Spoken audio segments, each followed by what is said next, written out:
Atas nama wawasan kebangsaan dan cinta Indonesia, para pejuang anti korupsi ramai-ramai disingkirkan. Menyaksikan fakta ini, rasa keadilan rakyat pun semakin terkoyak-koyak.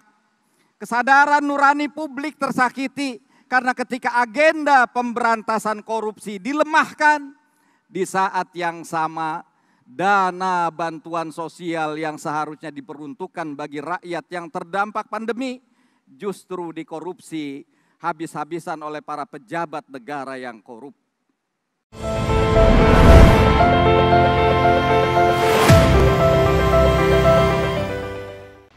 Assalamualaikum warahmatullahi wabarakatuh. Selamat pagi menjelang siang, salam sejahtera untuk kita semuanya.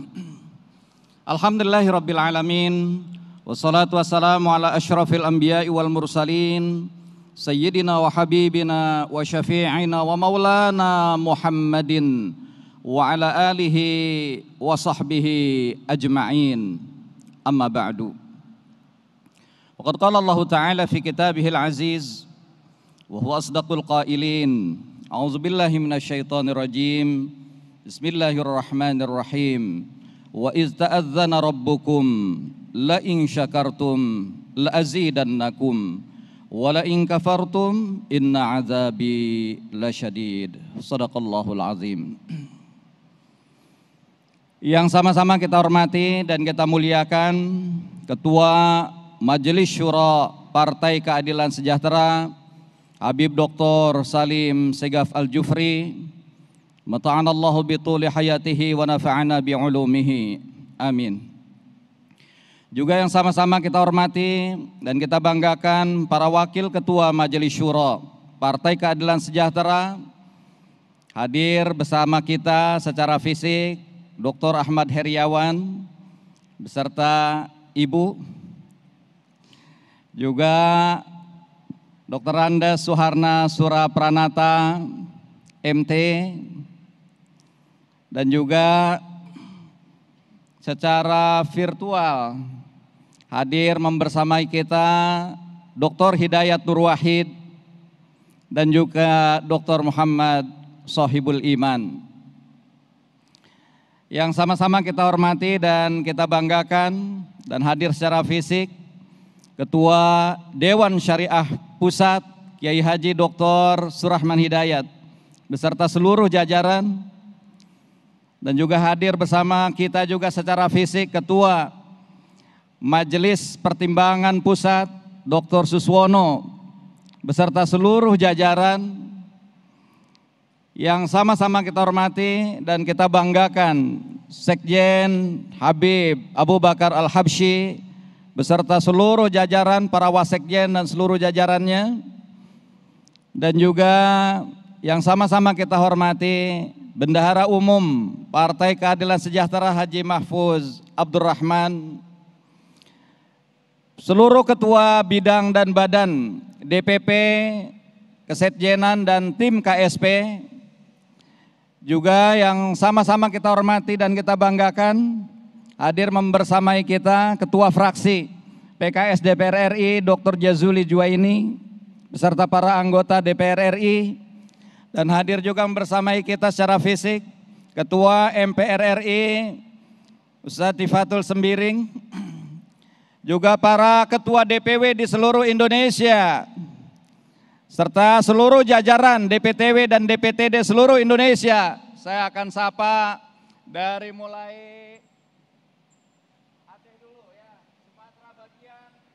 Utara.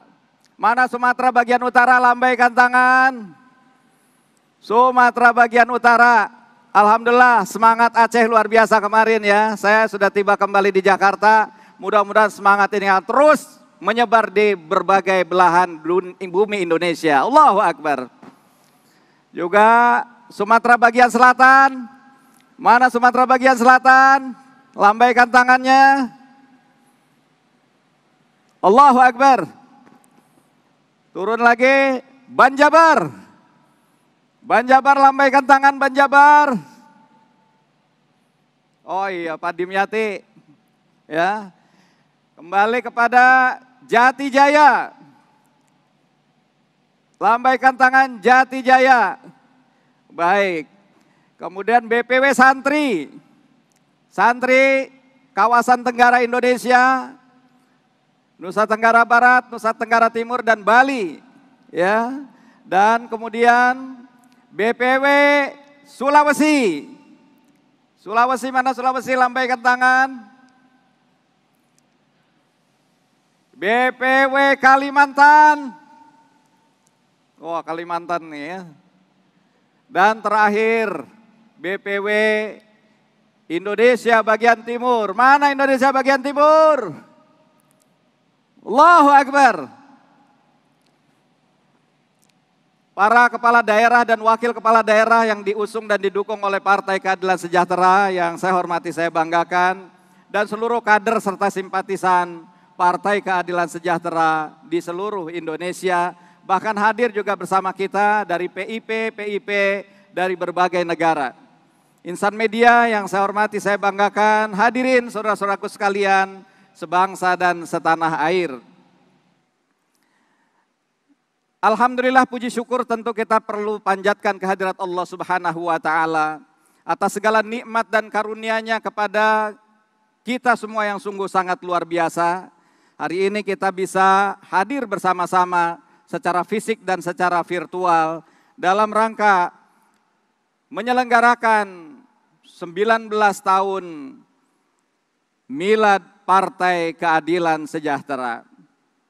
Mudah-mudahan insya Allah ini akan menjadi sebuah starting point al-muntolak untuk kita semangat menyongsong kemenangan pada masa-masa yang akan datang. Allahu Akbar. Merdeka. Selawat sering salam semoga senantiasa terlimpah curah atas kedua kita baginda Rasulullah Muhammad sallallahu alaihi wasallam, teladan kita sepanjang masa, begitu juga kepada keluarga besar beliau, sahabat-sahabatnya dan seluruh pengikutnya hingga akhir zaman. Saya apresiasi betul kepada Ketua DPP Bidang Seni dan Budaya. Mana Ketua? Wah, paling ujung ini. Kita beri aplaus. Yang telah menginisiasi terselenggaranya kegiatan ini sejak awal. Udah hampir 1 bulan barangkali ya. Pertengahan Ramadan kita menyelenggarakan starting kick off dari Milad ini dan kita puncaknya pada hari ini. Sungguh sangat luar biasa. Membuat kita semua yang hadir pada hari ini diajak bukan hanya sekedar semarak memperingatinya, namun juga untuk merefleksikan secara mendalam perjalanan 19 tahun Partai Keadilan Sejahtera dalam melayani dan membela rakyat Indonesia. Masih dalam suasana Syawal, saya atas nama pribadi dan juga atas nama Presiden PKS mengucapkan taqabbalallahu minna wa minkum wa kullu amin wa antum bi khairin. Selamat Hari Raya Idul Fitri 1442 Hijriah. Mohon maaf lahir dan batin. Semoga Allah Subhanahu wa Ta'ala berkenan menerima seluruh amal ibadah Ramadan kita dan insya Allah kita digolongkan sebagai orang-orang yang bertakwa. Amin. Ya Rabbal Alamin. Kalau Habib tadi bawa pantun, saya akan memberikan pantun juga. Ikan bawal diasinin. Masak pindang pakai ikan patin. Bulan Syawal saling maafin, ya. Ibadah kita kudu ditingkatin. Ini karena kita berada di Betawi, jadi pantunnya pantun Betawi.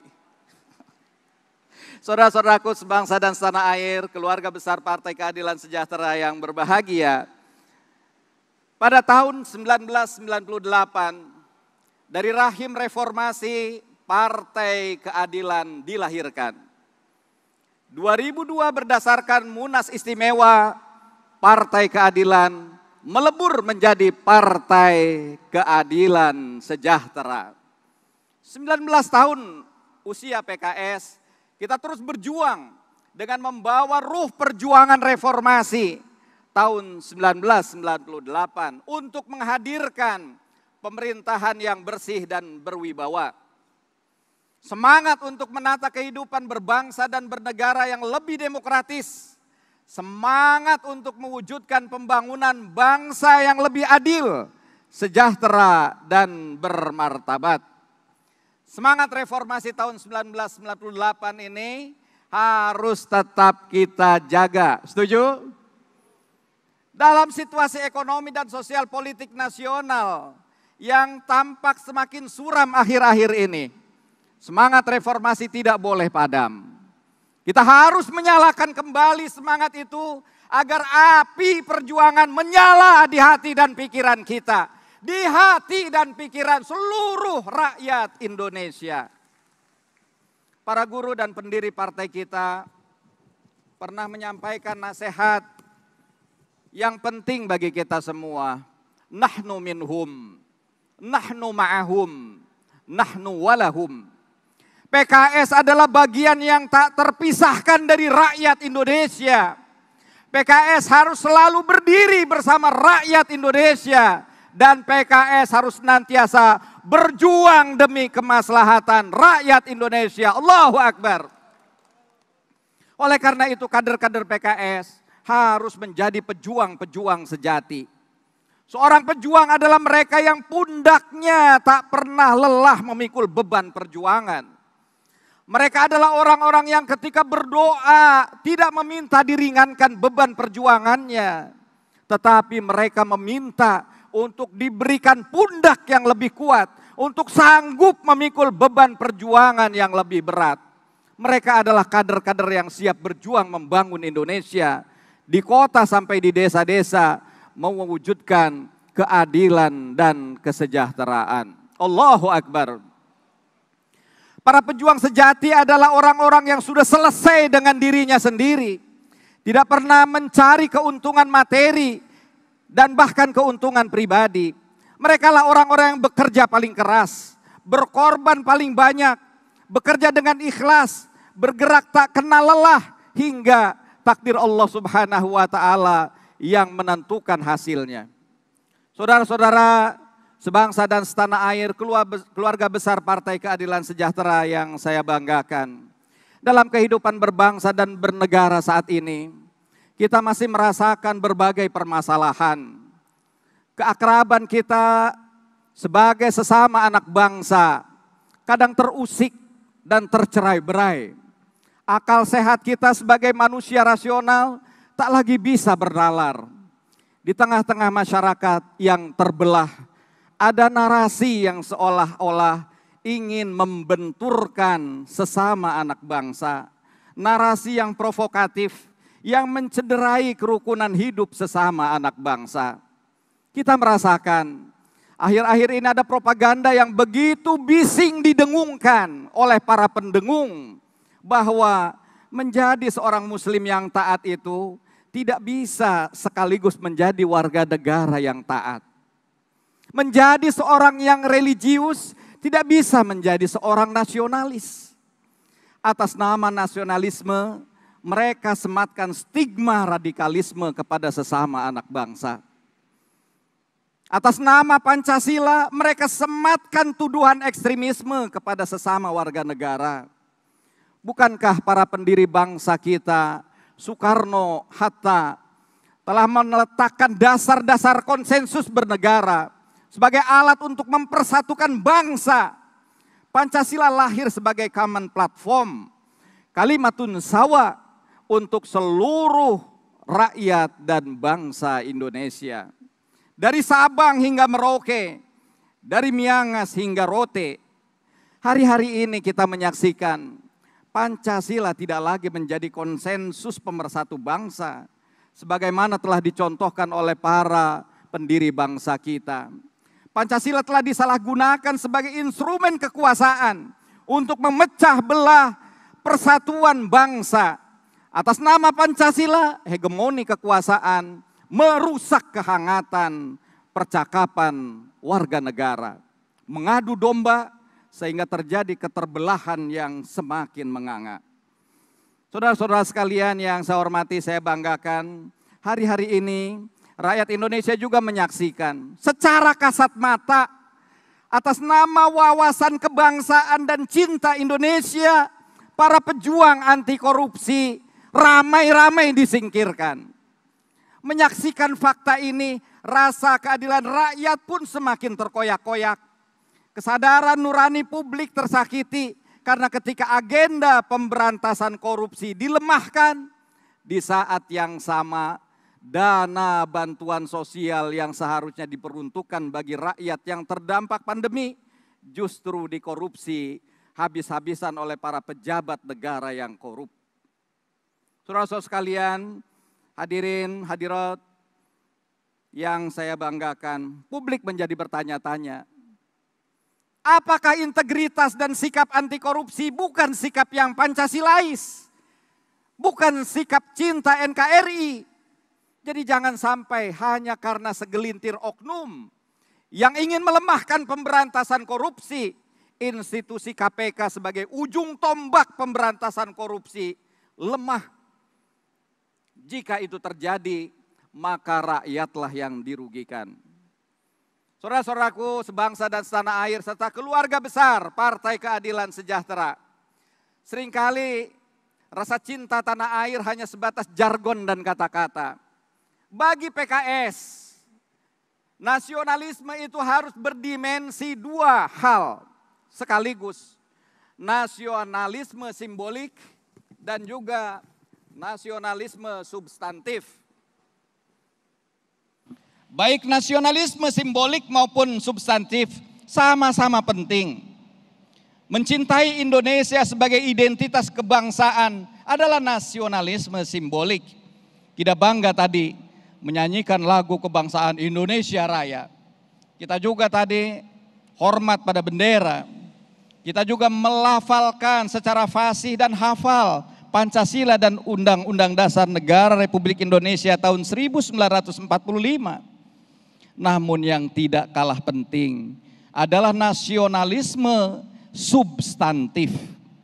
Bagaimana nasionalisme kita itu terwujud dalam sikap, terwujud dalam tindakan, dan juga dalam kebijakan dan garis perjuangan partai kita.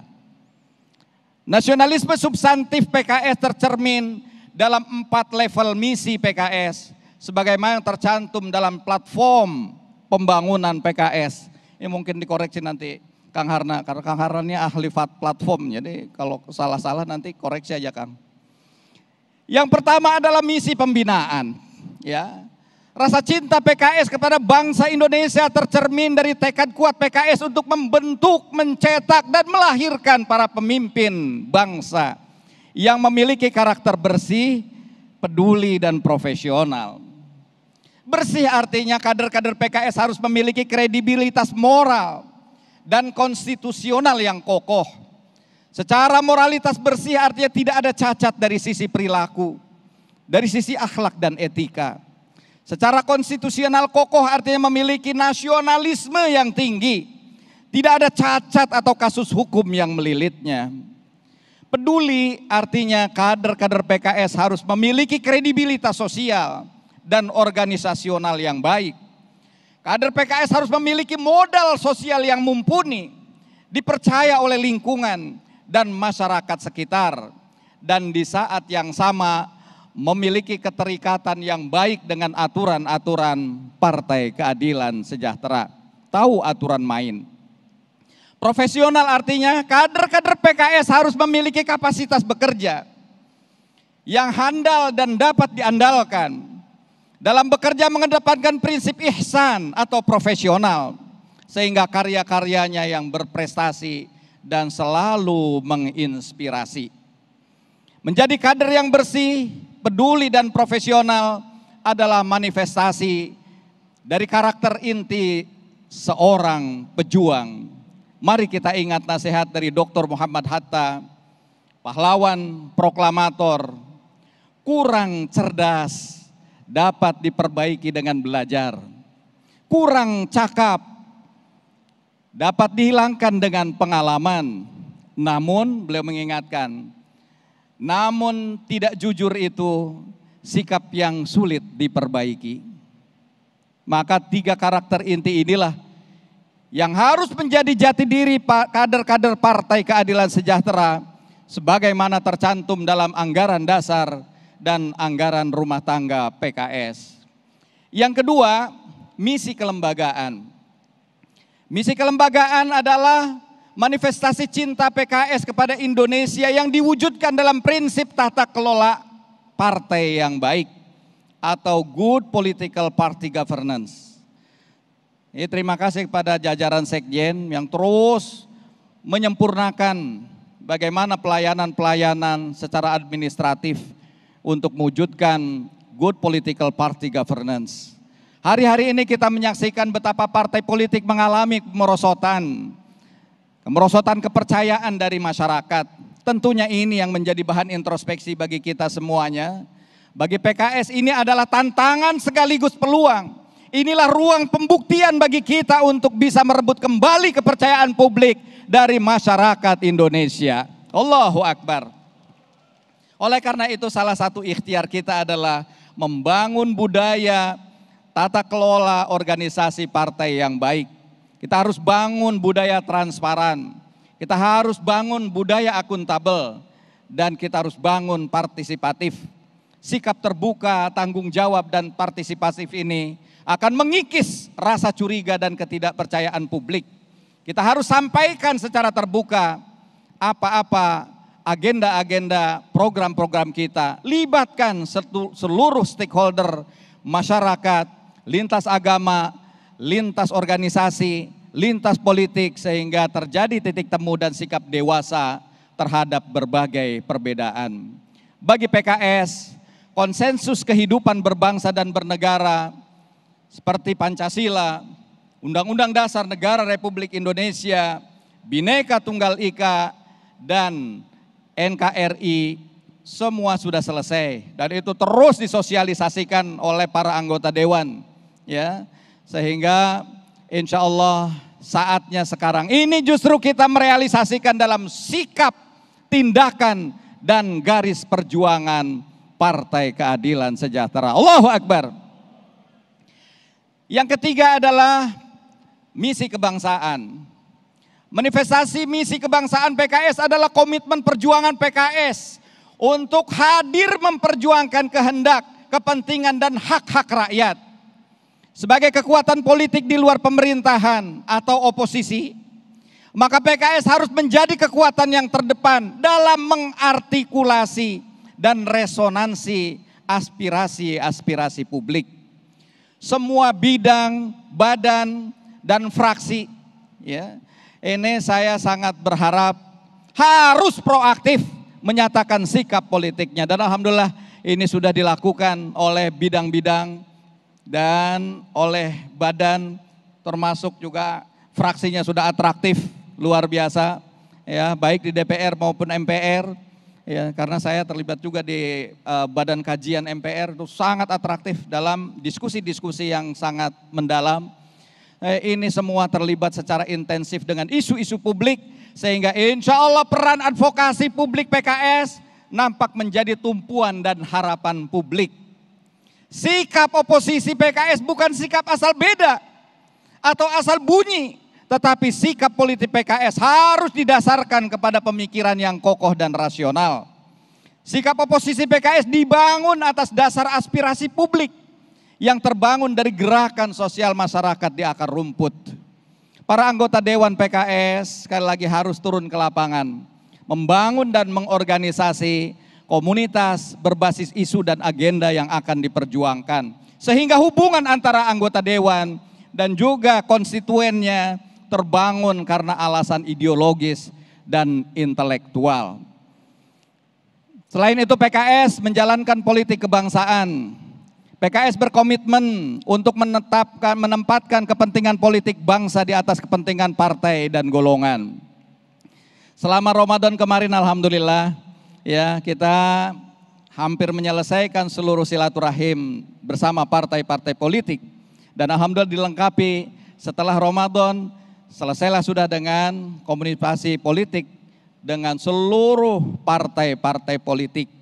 Di sana saya, Sekjen, dan rombongan menjelaskan bagaimana perubahan-perubahan yang terjadi di PKS, perubahan lambang, perubahan mars, perubahan himne, dan juga berusaha mencari titik-titik temu dan berupaya untuk bersinergi apa yang akan dilakukan pada masa-masa yang akan datang.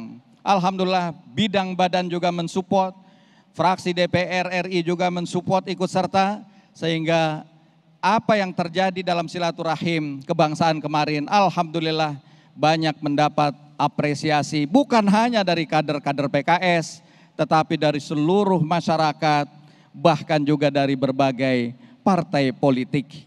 Mudah-mudahan ini akan terus kita lanjutkan silaturahim kebangsaan ini dengan juga bersilaturahim kepada berbagai elemen bangsa lainnya.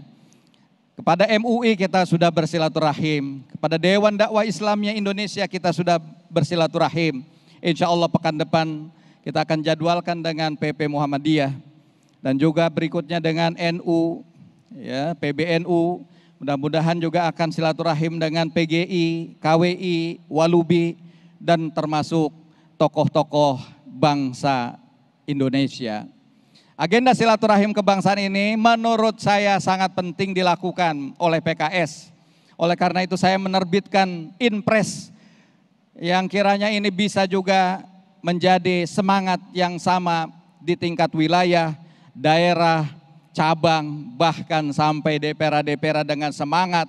Saat inilah kita menerapkan politik silaturahim. Allahu Akbar. Kenapa begitu? Karena kita menyadari betul dengan politik silaturahim paling tidak ada beberapa manfaat yang kita dapatkan. Yang pertama, ini sebagai manifestasi Islam rahmatan lil alamin. Islam sebagai rahmat sekalian alam tidak boleh hanya menjadi jargon dan slogan, tetapi harus terrealisasikan dalam sikap dan tindakan. Silaturahim kebangsaan ini adalah salah satu manifestasi tersebut. Kita harus rajin berkomunikasi, kita harus rajin bersilaturahim dengan berbagai elemen kebangsaan. Yang kedua, kita juga melakukan mitigasi stigma partai. Karena bisa jadi stigma-stigma yang seolah-olah bertebaran di tengah masyarakat itu tidak terjadi dengan sesungguhnya, hanya traumatik kita, ya. Silaturahim kebangsaan ternyata menjadi salah satu ikhtiar untuk memitigasi berbagai stigma yang dilekatkan oleh orang-orang yang tidak menginginkan keberadaan PKS dan tidak ingin PKS menjadi besar. Kemarin saya mendapat nasihat-nasihat dari para ulama tengku-tengku di Aceh. Apa yang disampaikan di antaranya, apa stigma-stigma yang ditujukan kepada PKS ternyata bukan dari dayah. Ternyata pesantren-pesantren tidak mengungkapkan itu. Lalu dari mana stigma itu muncul? Bisa jadi dari orang-orang yang memang tadi tidak ingin PKS menjadi besar. Oleh karena itu, ini saran dari tengku-tengku itu, jangan ragu-ragu kita semua untuk datangi dayah-dayah, datangi pesantren-pesantren, datangi menasah-menasah, dan kita lakukan silaturahim ini ke berbagai elemen bangsa. Saya yakin dengan silaturahim kebangsaan ini akan mencairkan ketegangan-ketegangan politik, membuka keran-keran komunikasi politik yang tersumbat dan mengikis prasangka-prasangka buruk antar anak bangsa. Oleh karena itu, silaturahim kebangsaan ini harus sering kita lakukan di berbagai level kepemimpinan. Di pusat sudah dilakukan. Alhamdulillah saya apresiasi juga DPW sudah melakukan sebagian, ya. Juga DPD, bahkan sampai DPC dan DPRA. Bapak Ibu, saudara-saudara sekalian yang saya hormati, saya banggakan. Yang ketiga dari silaturahim juga kita mendapatkan ternyata ada moderasi sikap politik, ya. Silaturahim kebangsaan juga akan menjadi sikap politik kita yang semakin moderat. Karena dengan silaturahim kebangsaan kita membangun titik temu dengan berbagai elemen bangsa dan menghormati berbagai perbedaan. Kalau ternyata dipertemukan juga nggak memungkinkan dan mungkin akhirnya menjadi sikap politik yang berbeda, ya ini kita tasamuh dan kita rasa hormat kita juga akan berikan. Ya, seperti halnya ada beberapa waktu yang lalu ada sikap partai yang tidak mau berkoalisi dengan PKS.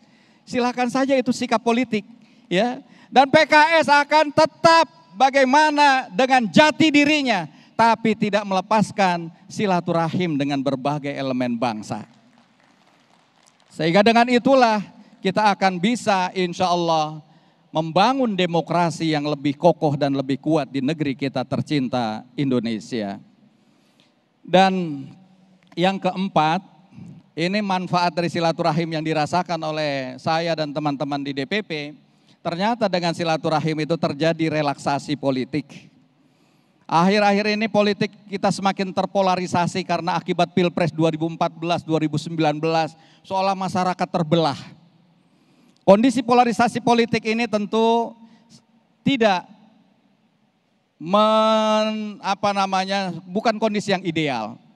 Ya, oleh karena itu dengan silaturahim ternyata ini bisa meminimalisir berbagai keterpecahan dan pertikaian sesama anak bangsa. Silaturahim kebangsaan adalah ikhtiar untuk memberikan keteladanan.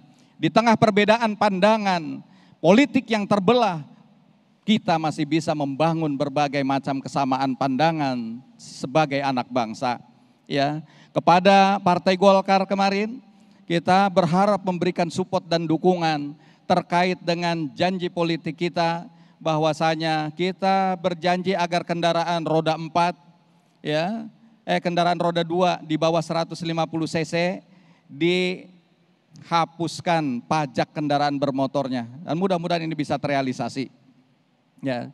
Dan di samping itu juga kita berharap agar supaya dalam suasana COVID-19 ini ada juga kita berkeinginan agar PTKP penghasilan tidak kena pajak kita ditingkatkan dari 4,8 juta menjadi 8 juta rupiah.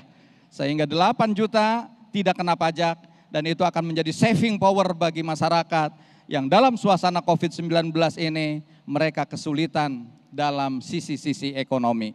Bapak, Ibu, saudara-saudara sekalian yang saya hormati, saya banggakan. Yang keempat yaitu visi misi peradaban. Islam adalah agama peradaban. Ia melingkupi seluruh dimensi kehidupan. Maka PKS meyakini bahwa dimensi Islam tidak sebatas masalah-masalah spiritual dan ibadah. Tetapi lebih dari itu, dimensi keislaman meliputi berbagai sektor kehidupan. Yang salah satunya adalah membangun persaudaraan dan perdamaian di muka bumi ini. Nabi SAW memberikan contoh bagaimana dakwah dilakukan dengan sangat baik ketika membangun kota Madinah. Beliau menggagas apa yang disebut dengan Piagam Madinah atau Madinah Charter. Banyak ilmuwan barat yang menilai bahwa Piagam Madinah adalah warisan terbesar Islam dalam peletakan dasar cikal bakal negara modern. Piagam Madinah adalah konstitusi pertama dalam peradaban modern yang ditulis dan menjadi kontrak sosial dalam membangun masyarakat majemuk. Artinya Islam pada fase awal kelahirannya telah memberi contoh. Diplomasi dilakukan dengan menciptakan perdamaian di dalam kemajemukan warganya. Jika kita melihat kembali sosial historis Indonesia, para pendiri bangsa Indonesia di awal kemerdekaan menjadikan Islam sebagai prinsip dalam diplomasi Indonesia. Lihatlah Haji Agus Salim, A.R. Baswedan, Muhammad Nasir melakukan diplomasi ke Timur Tengah seperti Mesir, Yordania, Saudi Arabia, Palestina untuk memperoleh pengakuan bahwa Indonesia adalah negara yang merdeka, Indonesia adalah negara yang berdaulat dan bebas dari penjajahan Belanda. Alhamdulillah, dukungan negara-negara muslim di Timur Tengah sangat berperan besar dalam membuka jalan dukungan internasional di Majelis Permusyawaratan Bangsa-Bangsa. Nah, level misi keempat PKS inilah yang ingin menjadi kontributor peradaban sejalan dengan misi perjuangan para pendiri bangsa. Para pendiri bangsa telah mengabadikan di dalam pembukaan UUD 45 bahwa salah satu misi terbentuknya Indonesia adalah menolak segala bentuk penjajahan. Juga menegaskan ikut melaksanakan ketertiban dunia yang berdasarkan kemerdekaan, perdamaian abadi dan keadilan sosial. Dengan semangat inilah PKS selalu terlibat aktif dalam isu-isu kemanusiaan dan perdamaian dunia. Maka bagi PKS dan bagi bangsa Indonesia, penjajahan dan kejahatan kemanusiaan Zionis Israel terhadap rakyat Palestina adalah urusan bangsa Indonesia. Karena apa yang terjadi di Palestina adalah penjajahan yang harus dihapuskan di muka bumi, sebagaimana amanat pembukaan Konstitusi Undang-Undang Dasar Negara Republik Indonesia tahun 1945, bahwa kemerdekaan adalah hak segala bangsa. Dan oleh sebab itu penjajahan di seluruh dunia harus dihapuskan karena tidak sesuai dengan pri kemanusiaan dan pri keadilan. PKS mengapresiasi konsistensi pemerintah Republik Indonesia yang selalu menunjukkan keberpihakan mendukung kemerdekaan bagi rakyat Palestina. Allahu Akbar. Ya, ini tadi katanya oposisi yang kontributif ya. Walaupun tadi kita oposisi, tapi kalau kebijakannya adalah kebijakan yang benar, kita akan dukung. Juga kami mengapresiasi ya kepada MUI, PBNU, PP Muhammadiyah dan elemen-elemen bangsa lainnya yang telah memberikan dukungan terhadap rakyat Palestina sebagai isu bersama. Atas nama kemanusiaan, keadilan dan persaudaraan, maka PKS akan terus berjuang mendukung hak-hak asasi dan hak kemerdekaan rakyat Palestina dan hak-hak perlindungan kemanusiaan di berbagai belahan dunia lainnya seperti Myanmar, Kashmir dan Xinjiang. Bapak Ibu saudara-saudara sekalian, sebangsa dan setanah air yang berbahagia, terakhir saya tentu ingin mengucapkan pada seluruh struktur partai dan kader serta simpatisan, selamat hari ulang tahun ke-19 Partai Keadilan Sejahtera. Semoga semakin terdepan dan kokoh membela dan melayani rakyat Indonesia. Allahu Akbar! Allahu Akbar! Allahu Akbar! Merdeka! Terakhir saya ingin memberikan pantun. Ahad pagi pergi goes.